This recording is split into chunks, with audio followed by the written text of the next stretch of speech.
So naturalist, eighth one, it's an intelligence to see harmony between nature, other living entities, the plants, animals, to be sensitive towards natural resources. If I am using water, I don't leave the tap and keep doing my work. So I use it whenever I require. I use fire whenever I require. I use electricity whenever I require. I don't waste resources. At the same time, there are living entities as animals, birds, plants. I don't destroy them by my vicious thought processes. I don't harm them just to enjoy my sense gratification, as though human beings are the only people are supposed to enjoy in this world. So that kind of a self-centered approach is not naturalist thought process. So there are so many animal activists today, nature activists. Why they are taking up that role? Because they are very sensitive about this naturalist intelligence, about nature, the greenhouse effect, all that. They have this kind of a sensitivity.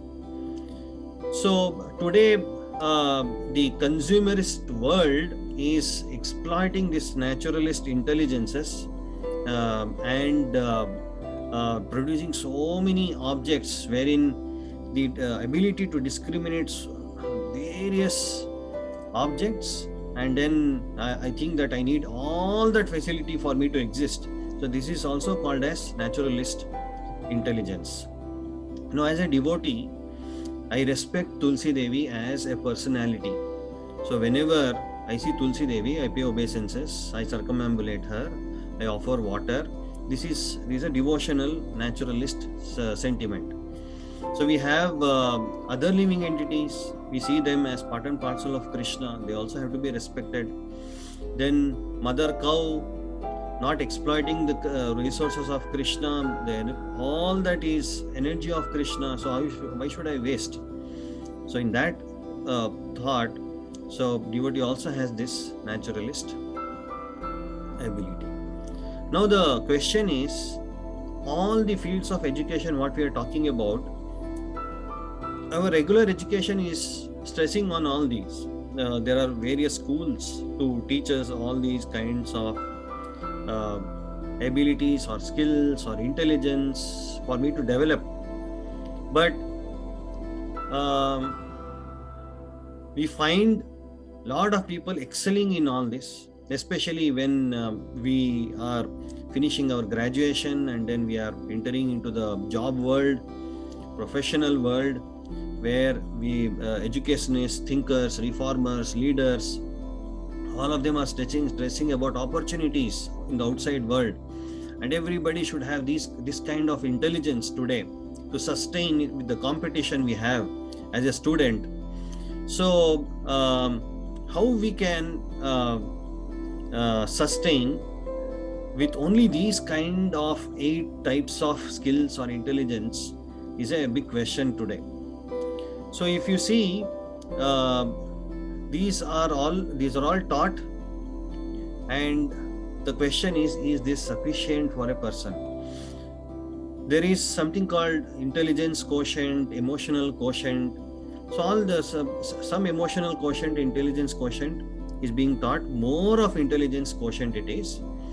So here we see there are so many experts in all these fields today. But what is happening to the society? There are 350 million people worldwide suffering from depression today. It's a very common word used. When we don't have sufficient, let's say, it's very depressing. When we don't have sufficient air to breathe, we say it's very depressing. This is the scenario. And because of that, even though we have all these 8 skills on a material platform, I also added the devotional platform because we use those in our regular day-to-day devotional activity. But one who is not using that, imagine their situation. It's more of chronic diseases. I'm only developing these diseases, anxiety, stress, depression, and that is leading to suicides. And when my mental harmonious stability, which is supposed to be helping me to live peacefully, that is shaken up, then psychologically I get affected, and then I resort to violent crimes. And then when there is dissatisfaction, I resort to intoxication. All this is more of developing the body, developing the mind, but still we have so many issues in the society today. Why? What is the reason? The reason is we have missed out something very important, which Srila Prabhupada always stresses in his books. Can anybody help me figure out what is that? What is that ninth intelligence? Prabhuji, is it spiritual intelligence? Perfect.